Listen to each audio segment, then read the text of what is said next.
இந்த ஆள் வேற சும்மாவே மைண்ட் வேஸ்ட் போடுவானே. கன்ஃபார்ம் இன்னைக்கு சோத்துல சேர்க்க போறா. இல்லடா ஒண்ணுல உள்ள போய் தேடியா. கிடைச்சிருச்சா? கொஞ்சம் தேய்ச்சி விடியா? தாயெல்லாம் இல்லடி, வாங்கி வச்சதானே இருக்கும். கொஞ்ச நேரம் அட்ஜஸ்ட் பண்ணிக்க. அதுவே கொஞ்சம் பொறுத்துக்குமா. வலி தாங்க முடியலையே. அம்மா கிட்ட இத பத்தி ஏதாவது சொன்னேன், அப்புறம் டெய்லி உங்க அப்பா கூட தான் தூங்க வேண்டியதா இருக்கும். இவன் வேற கரெக்டா நம்ம வீக் மைண்ட்ல அடிக்கிறாள். யோ டாடி, நீ ரொம்ப பாவையா. இவகிட்ட சிக்னதுக்கு கரண்ட்லயோ சிக்கி இருக்கலாம். முதுகு வலிக்குதே.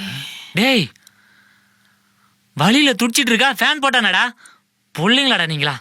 ச்சே, ஏன்னா ஒரு சுவிட்ச் கூட போன.